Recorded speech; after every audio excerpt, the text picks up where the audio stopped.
This is a song I used to do a long time ago, and I relearned it for a bit of a party gig that I played in Kyoto in Japan last week. Because the owner, who doesn't really speak English, wanted to sing it with me. And I tell you, he made a much better job of it than I did. I forgot the words and he battered on regardless.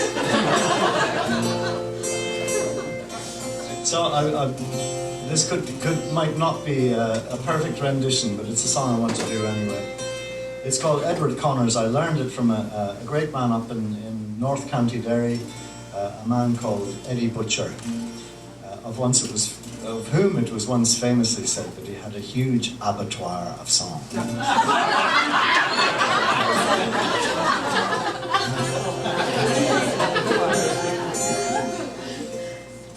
But this is a story about emigration. It goes like this.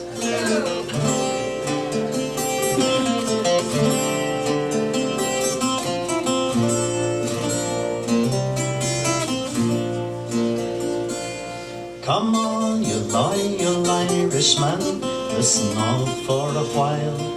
All you that wants to emigrate and leave the Emerald Isle.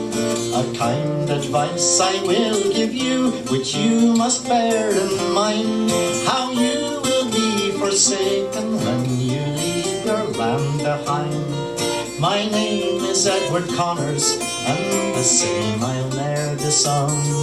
I used to live in happiness near unto Portglenone.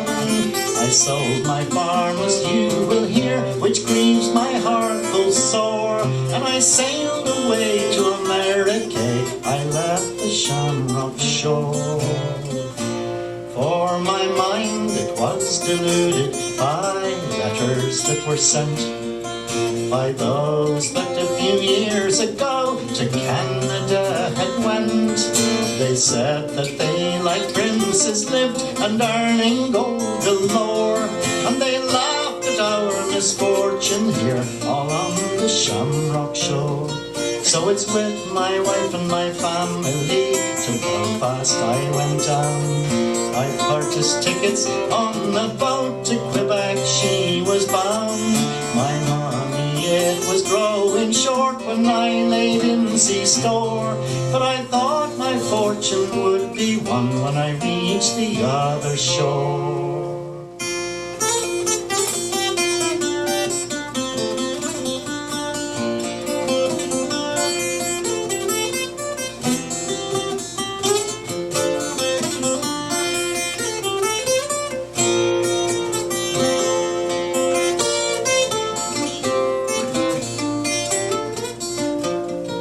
When we were 3 short days at sea, a storm it soon arose.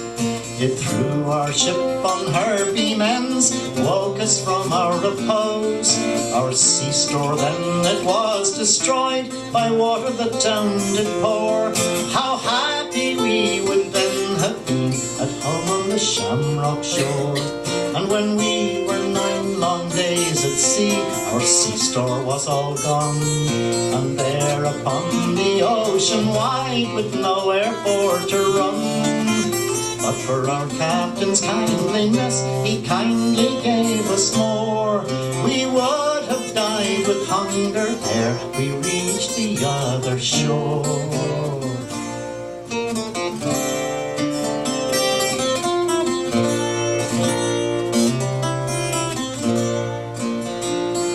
And it's when we landed in Quebec, the sight that met our eyes.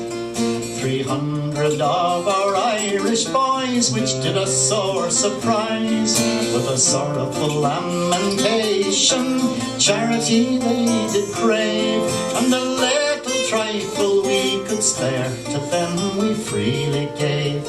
We stayed 3 weeks in the town of Quebec, hoping some work to find.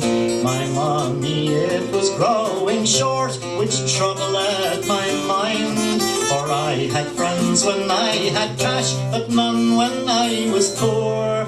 I never met with friendship yet like this on the Shamrock shore.